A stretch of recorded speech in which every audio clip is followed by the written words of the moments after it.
Modi cabinet में मंत्रिमंडल का विस्तार कुछ ही घंटों में होने वाला है। उसको लेकर बिहार से 3 नाम काफ़ी तेज़ी से चल रही है मोदी कैबिनेट में मंत्रिमंडल विस्तार में।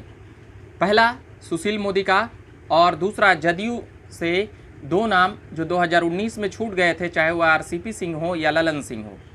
एक नाम राज्य मंत्री के तौर पर संतोष कुशवाहा का भी नाम दौड़ रहा है और एक नाम रामनाथ ठाकुर का भी दौड़ रहा है। एक नाम पर जो सस्पेंस बरकरार है वह चिराग पासवान के पार्टी से, लोक जनशक्ति पार्टी से आते हैं। चिराग पासवान ने इस पर आपत्ति जता दी है कि उनके चाचा पशुपति कुमार पारस लोक जनशक्ति पार्टी के कोटे से अगर मंत्री बने तो फिर हम कोर्ट जाएंगे। इसको लेकर जो विवाद है, कल जिस प्रकार से चिराग पासवान का जो बातें आई उस पर सामने यही समझ आई कि चिराग पासवान उस पर आपत्ति अपनी जता चुके हैं। उनका कहना है कि हमारी पार्टी है, हम अध्यक्ष हैं और हमारा सांसद क्या बनेंगे नहीं बनेंगे यह हमारी पार्टी की कोर कमेटी तय करेगी। और हमसे बागी होकर जब उन 5 सांसदों को निलंबित कर दिया गया तो फिर सांसद से मंत्री बनने की सवाल कहाँ आती है। ऐसे कई सवाल करके चिराग पासवान ने न केवल बीजेपी को सकते में डाल दिया बल्कि जदयू को भी एक प्रकार से यह बतलाने और दिखलाने का प्रयास किया है कि हमारी पार्टी छोटी है पर कमज़ोर नहीं है। चिराग पासवान पूरे फुल फॉर्म में नजर आए, तमाम बातों पर वह बात करते हुए आए। उसकी कहानी मैं बाद में बताऊंगा और उनकी तमाम खबरें मैं चला चुका हूं। अभी बात है मोदी की मंत्रिमंडल पर। तो सुशील मोदी की नाम उसी वक्त से चल रही है जब उप मुख्यमंत्री के लिए उनका नाम तय नहीं हुआ और राज्यसभा जब उन्हें नामित कर दिया गया, राज्यसभा के सांसद जब बन गए, उसी वक्त से सुशील मोदी का नाम तेज़ी से चल रहा है। वित्त मंत्रालय को लेकर सुशील मोदी की नाम भी चल रही थी।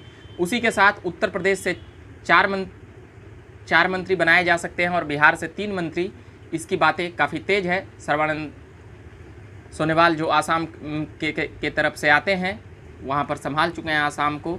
उसके बाद फिर उनका भी नाम आ रहा है। दिलीप घोष बंगाल से भी नाम आ रहा है। ज्योतिरादित्य सिंधिया का भी नाम आ रहा है मध्य प्रदेश से। ऐसे कई नाम हैं जो मोदी मंत्रिमंडल में शामिल हो सकते हैं। इसमें कोई बड़ी बात नहीं होगी। मगर जो बात आती है अभी उत्तर प्रदेश चुनाव को लेकर, तो क्या कुछ मंत्रालय बिहार और यूपी से हटा करके कुछ जातीय समीकरण भी बैठाने की बात आ रही है। तो क्या कुछ मंत्रालय को हटा करके उन्हें उत्तर प्रदेश में लगाया जा सकता है। ऐसे कई बात हैं और ऐसे कई नाम हैं जो इधर से उधर हो सकते हैं। वैसे बात करें मोदी कैबिनेट और राज्य मंत्री मिलाकर और स्वतंत्र प्रभार मिलाकर 81 मंत्रालय तक रख सकते हैं। अभी वह उतना नहीं पूरा हुआ है। 28 मंत्री अभी भी खाली हैं। 2019 लोकसभा के बाद जिस प्रकार से फिर मंत्रिमंडल के विस्तार किया गया था और फेरबदल की गई थी, उसके बाद फिर भी पूरी मंत्रालय कभी भी पूरी नहीं हुई। मोदी मंत्रिमंडल में 81 रखनी थी पर 81 तक कभी जा नहीं पाए। उसका एक अपना कारण हो सकता है। पार्टी, सरकार और संगठन में उनका जो बैठक होता है उसको लेकर ही कुछ बातें होती है। अब बातें उठ रही है कि क्या मोदी कैबिनेट में चिराग पासवान के चाचा पशुपति कुमार पारस नहीं होंगे। तो फिर नीतीश कुमार ने इतनी जो जोर शोर लगाई, चिराग पासवान का यह भी आरोप था कि तमाम आरोपों के बावजूद भी मोदी कैबिनेट में नहीं होंगे। मोदी कैबिनेट में उनके चाचा पशुपति कुमार पारस अगर हो गए तो फिर वह कोर्ट जाएंगे। इन तमाम खबरों और मुद्दों में हम आते रहेंगे। अभी के लिए इतना ही कहेंगे कि आप देखते रहिए झकास भारत और मैं तमाम खबरों के साथ आता रहूँगा, मुद्दों के साथ आता रहूँगा। वहीं बीजेपी से एक राज्यपाल भी बनाए गए हैं। थावरचंद गहलोत बनाए गए राज्यपाल, जो कर्नाटक का राज्यपाल बनाए गए हैं।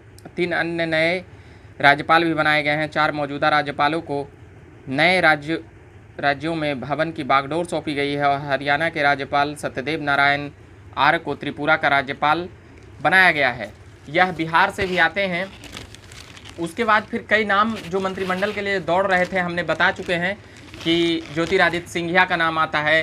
फिर उसके बाद मोदी मंत्रिमंडल में और भी जो नाम आ रहे हैं। 4 नए राज्यपाल बने, 4 को नए राज्यों की जिम्मेदारी।